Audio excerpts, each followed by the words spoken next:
Good evening बच्चों। देखो बच्चों, अपने पॉलिटिकल साइंस में सेकंड बुक का 7वां चैप्टर चल रहा था और 7वें चैप्टर की अपने 2 क्लास हो चुकी है। आज अपने 7वां चैप्टर कंप्लीट हो जाएगा। इसके बाद में अपने पॉलिटिकल में सिर्फ एक ही चैप्टर शेष रहेगा, जिसकी चर्चा अपने आने वाले वीडियो में कर लेंगे। ओके, तो अब स्टार्ट करने से पहले भैया आज का क्वेश्चन, जिसका आंसर आपको कमेंट बॉक्स में देना है। क्वेश्चन है भैया, भारत में चुनाव आयोग की स्थापना कब हुई? भारत में चुनाव आयोग या निर्वाचन आयोग जो है उसकी स्थापना कब हुई थी, यह आपको कमेंट बॉक्स में बताना है। और यह क्वेश्चन जो है वो अपने 2 बार राजस्थान बोर्ड में 2 बार पूछा जा चुका है। 2013 और 2014 की एग्जाम में यह क्वेश्चन पूछा जा चुका है। तो कहने का मतलब यह, जो भी क्वेश्चन मैं यहाँ पर आपको उपलब्ध करा रहा हूँ वो सारे क्वेश्चन अपनी बोर्ड एग्जाम में पूछे हुए हैं, इसलिए इन क्वेश्चनों को आप हल्के में ना ले। हो सके तो इनको आप नोट कर ले या एक प्रकार से कॉपी में इनको उतारने की कोशिश जरूर से करें। इसका आंसर आपको कमेंट बॉक्स में देना है। अब बात करते हैं भैया अपने चैप्टर की। चैप्टर का नाम है भैया जन आंदोलन का उदय। आज अपने तीसरा पार्ट पढ़ रहे हैं और अपने इस चैप्टर के अब 2 ही टॉपिक शेष बचे हैं। पहला है भैया नर्मदा बचाओ आंदोलन और दूसरा है आरटीआई। ठीक है, सबसे पहले अपने बात करेंगे भैया नर्मदा बचाओ आंदोलन क्या है। देखो, समझने की कोशिश करना, बड़ा लंबा चौड़ा अपने ये टॉपिक है, लेकिन इसको आपको थोड़ा शॉर्टकट में अच्छी लैंग्वेज में जो आपके समझ में आ सके उसके अकॉर्डिंग अपने बात करते हैं। भैया नर्मदा क्या है? एक नदी है। क्या है? एक नदी है जो अपने मुख्य रूप से मध्य प्रदेश, गुजरात और महाराष्ट्र में बहती है। नर्मदा नदी जो है वो कहाँ बहती है? मध्य प्रदेश है, आपका गुजरात है, आपके महाराष्ट्र है, इस साइड के क्षेत्र में यह नदी क्या होती है? प्रवाहित होती है। इस नदी पर सरकार ने क्या किया भैया? सरकार ने इस नदी पर 30 तो बड़े, 135 मंझोले और 300 छोटे बांध बनाने का प्रस्ताव पारित किया कि 30 तो बड़ा बांध बना दो, 300 छोटा बांध बना दो और 135 मझोले, यानी न तो बड़ा न छोटा, बीच का सा, ऐसे बांध बनाने का प्रस्ताव जो है वो सरकार के द्वारा लाया गया या इस प्रकार के बांध की प्रक्रिया वहां पर अपनाई गई। तब यहां पर क्या हुआ भैया? देखो, अब इन बड़े बांधों की बात करें तो बड़े बांध जो है वो मुख्य रूप से कौन थे? अपने गुजरात में तो बनाया जा रहा था भैया सरदार सरोवर बांध। सरदार सरोवर बांध कहां पर? गुजरात में। इसका नाम सरदार सरोवर इसलिए रखा गया है क्योंकि भैया अपने सरदार वल्लभ भाई पटेल जो थे वो गुजरात के थे और इन्हीं के नाम पर इस बांध का निर्माण कराया जा रहा था। और दूसरा बड़ा बांध जो है वो कहां पर बन रहा था? अपने एमपी में बन रहा था, जिसका नाम रखा गया था नर्मदा सागर बांध। ऐसे बड़े बांधों का निर्माण कराया जा रहा था। तो अब ये निर्माण की प्रक्रिया कब हुई? 20वीं सदी के 8वें दशक में। 20वीं सदी के 8वें दशक में। 20वीं सदी का मतलब हो गया भैया 1901 से लेकर, तो 8वां दशक का मतलब 1980 के लगभग की यह घटना है। अब हुआ क्या? देखो, सीधी सी बात है भैया, नदियां जो होती है उस नदियों के आसपास का क्षेत्र जो होता है वो काफी उपजाऊ होता है। नदियों के आसपास की जो भूमि होती है वो काफी उपजाऊ होती है। ठीक है, तो अब यहाँ पर हुआ क्या? उपजाऊ जो भूमि थी, उस उपजाऊ भूमि के आसपास में जो आदिवासी लोग थे, जो पिछड़ी हुई जनजातियां थी, जो गरीब परिवार के लोग थे, जो जंगलों में रहने वाले लोग थे, वो नदियों के आसपास में रहकर क्या करते थे? कृषि और पशुपालन का कार्य करते थे। वहां पर निवास करते नदियों के आसपास में। क्यों? क्योंकि वहां से उनको पानी मिल जाता और वहां की मिट्टी उपजाऊ होती, तो वहां पर वो खेती का काम भी कर लेते और पशुपालन का काम भी करते थे। लेकिन जैसे ही इन बांधों के निर्माण की प्रक्रिया हुई तो उन लोगों से वहां से क्या कर दिया गया? हटाया गया। उन लोगों को कहा गया कि आप यह जगह खाली करो, यहां पर तो क्या बनाए जाएंगे? बांध बनाए जाएंगे। तो उन लोगों ने कहा कि सर बांध तो बना दो, लेकिन हमें रहने के लिए दूसरी जगह तो दो। समझ रहे हो? मतलब जो जिस स्थान में बांध बन रहे थे वहां पर जो लोग निवास कर रहे थे उन लोगों को वहां से हटाया गया। तो उन लोगों ने पुनर्वास की मांग की कि ठीक है, हम यहां से तो हट जाएंगे सॉरी, उन लोगों ने कहा कि हम यहां से तो हट जाएंगे, लेकिन हमें दूसरी जगह दो जहां पर हम रह सके, अपना हम जीवन यापन कर सके, आजीविका कमा सके, अपने हम पशुपालन कृषि का कार्य कर सके। तो ऐसा करने से सरकार ने क्या कर दिया? मना कर दिया। तो उन लोगों के द्वारा ही भैया यह आंदोलन चलाया गया। ठीक है, अब देखो मोटी मोटी बातें और।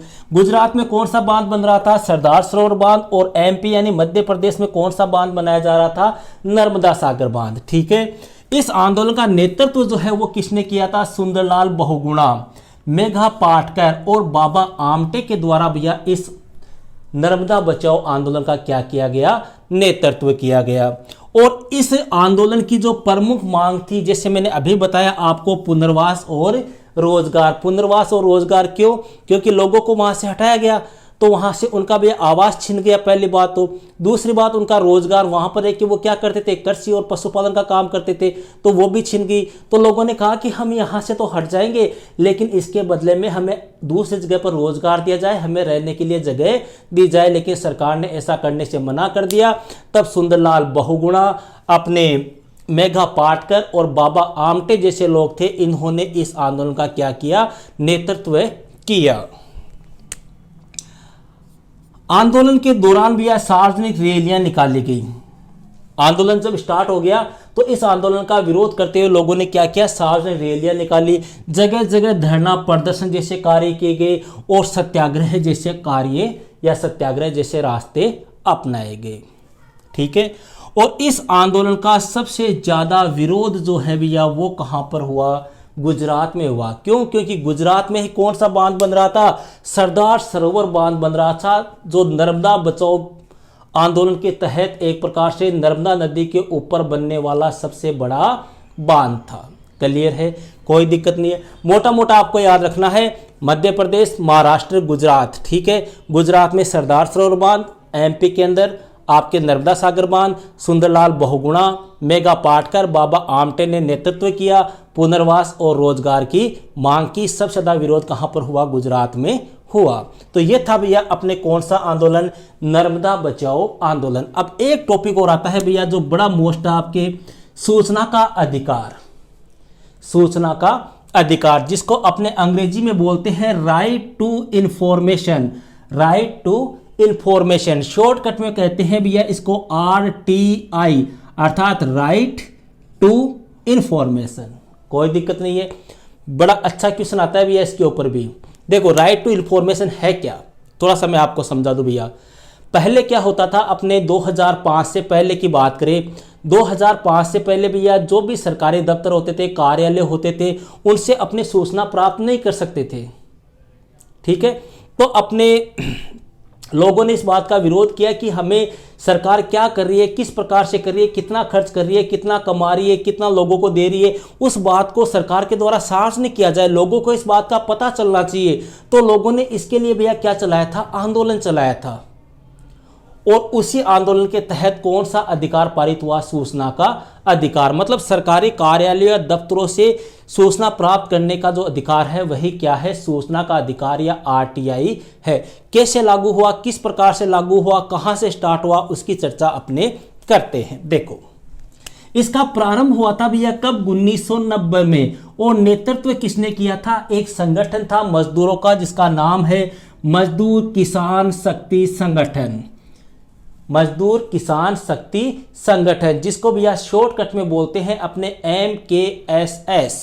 MKSS। अब यहां पे ध्यान रखना, इसकी फुल फॉर्म में पूछ सकते हैं भैया आपको कि MKSS की फुल फॉर्म क्या है? मजदूर किसान शक्ति संगठन। ठीक है क्या ये भैया अपने RTI जो है सूचना का अधिकार, इसके तहत आंदोलन का नेतृत्व करने वाला संगठन था। ठीक है, RTI के लिए आंदोलन कब प्रारंभ हुआ? 1990 में। किसने नेतृत्व किया? मजदूर किसान शक्ति संगठन MKSS। आगे देखो, अब इस संगठन ने, कौन से संगठन ने भैया? MKSS ने सरकार से मांग की कि मजदूरों को दी जाने वाली पगार, कि मजदूरों को सरकार कितना वेतन दे रही है, पहली बात। और अकाल राहत कार्यों के लिए सरकार कौन कौन से कार्य कर रही है, सरकार ने क्या क्या किया है, उसको क्या किया जाए? सार्वजनिक किया जाए। किसने मांग की थी? ये मांग की थी MKSS ने। ठीक है, किससे मांग की? सरकार से मांग की कि सरकार जो है वो अकाल के तहत लोगों को कौन सी सहायता दे रही है, लोगों को क्या सहायता दी वो हमें बताओ, पहली बात। दूसरी बात, लोगों को कितना वेतन दिया जा रहा है, कितनी पगार दी जा रही है, वो भी सार्वजनिक करो। इस प्रकार की मांग किसके द्वारा की गई? इस संगठन के द्वारा की गई। और किससे की गई? सरकार से की गई। पहले सरकार किसी को कुछ भी नहीं बताती थी, लेकिन अब यहां पर आंदोलन स्टार्ट हो गया। और यह मांग या यह आंदोलन भैया कहां से प्रारंभ हुआ? अपने राजस्थान के भीम तहसील से।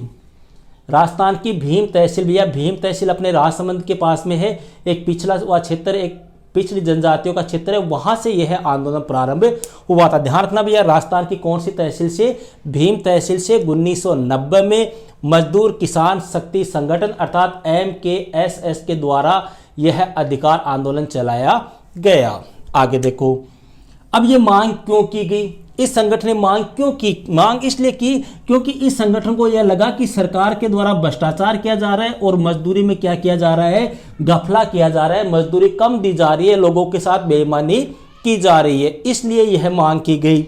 आगे देखो, तब सरकार ने भैया दबाव में आकर सरकार ने अपने एक अधिनियम है, राजस्थान पंचायती राज अधिनियम, ठीक है, अपने ग्राम पंचायतों से संबंधित। तो राजस्थान पंचायती राज अधिनियम जो है, इस अधिनियम में सरकार ने क्या किया? संशोधन किया और सरकार ने यह कहा कि अब से बजट है, लेखा है, खर्च है, इसको क्या किया जाए? सार्वजनिक करना पड़ेगा। मतलब सरकार ने जो है इस संगठन के दबाव में आकर पंचायती राज अधिनियम में संशोधन किया और यह कहा कि आज के बाद में जो भी अपने खर्च होगा, जो भी आमदनी होगी, जो भी पगार होगी, जो भी कार्य होंगे, उन सभी को क्या कर दिया जाए? जनता के सामने सार्वजनिक किया जाए, ताकि जनता को पता चल सके कि सरकार क्या कर रही है। ओके। 1996 ईस्वी में भैया MKSS ने दिल्ली में भैया राष्ट्रीय सूचना समिति का क्या किया? गठन किया। पहले तो मतलब राजस्थान में थी, फिर यहां से कहां पर प्रारंभ कर दिया? दिल्ली में कर दी इसको प्रारंभ। सूचना के अधिकार को लेकर दिल्ली में भी आंदोलन कर दिया और दिल्ली में एक समिति बनाई जिसका नाम था राष्ट्रीय सूचना समिति। कब? 1996 में। और फिर 2002 में सूचना की स्वतंत्रता इस नाम से भैया एक विधेयक पारित किया। कब? 2002 में सूचना की स्वतंत्रता के नाम से एक विधेयक पारित किया और इस विधेयक को 2004 में कहां पर रखा? संसद में रखा गया और जून 2005 में भारत के राष्ट्रपति ने इसके ऊपर हस्ताक्षर कर दिए और हस्ताक्षर करने के साथ ही भैया जून 2005 में अपने कौन सा अधिकार लागू हो गया? RTI अपने लागू हो गया, जिसके माध्यम से अपने सरकारी कार्यालय और दफ्तरों से किसी भी प्रकार की सूचना जो है वो घर बैठे प्राप्त कर सकते हैं। ओके, तो ये था भैया आपका चैप्टर 7 कंप्लीट हो चुका है। अब आपके एक ही चैप्टर शेष रहा है जिसकी चर्चा अपने कुछ दिनों बाद में करेंगे। अब आप कॉपी निकालो और हेडिंग लगाओ, नर्मदा बचाओ आंदोलन।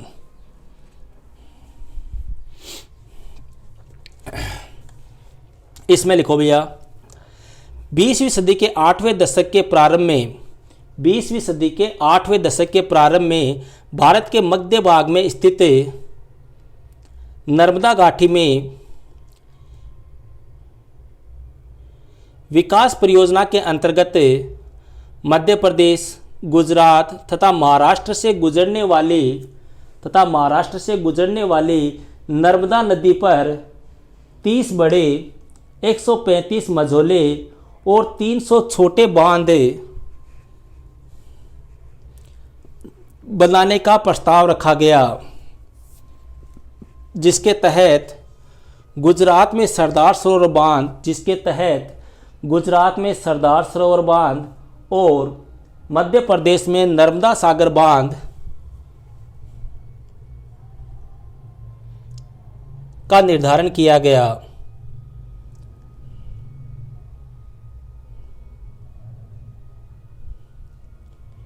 इन्हीं बांधों के विरोध के फलस्वरूप नर्मदा बचाओ आंदोलन चलाया गया। इस आंदोलन ने बांधों के निर्माण का विरोध किया।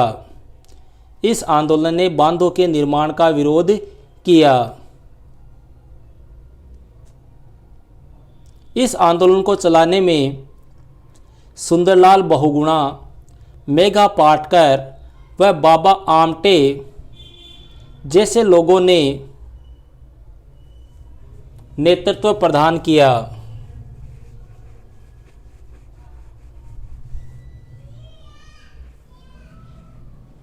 इस आंदोलन की प्रमुख मांग यह थी कि बांधों के निर्माण से जो लोग बेघर हो रहे हैं उन्हें पुनर्वास और रोजगार प्रदान किया जाए। पुनर्वास और रोजगार प्रदान किया जाए।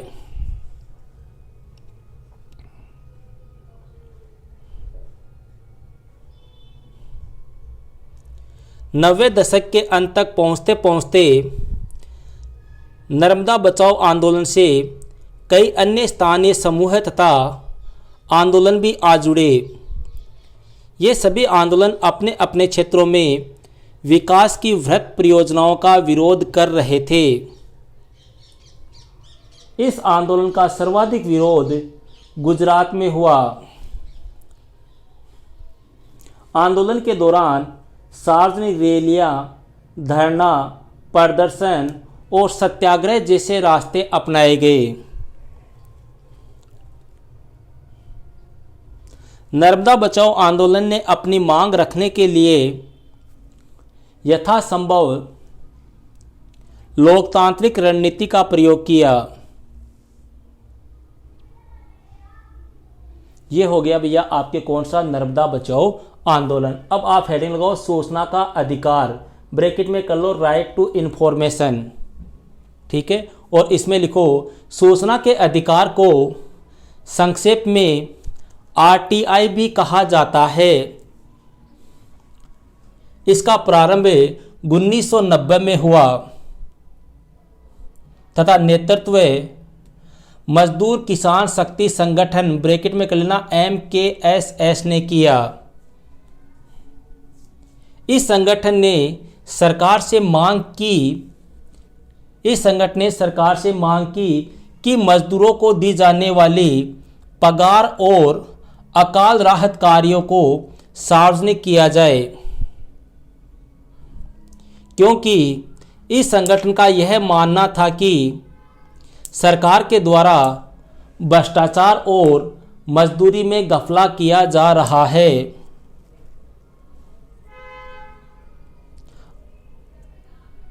इस आंदोलन का प्रारंभ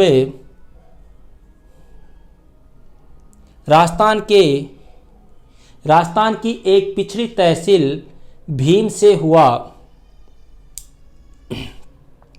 तब दबाव में आकर सरकार ने राजस्थान पंचायती राज अधिनियम में संशोधन किया और बजट, लेखा तथा खर्च को सार्वजनिक करना अनिवार्य कर दिया।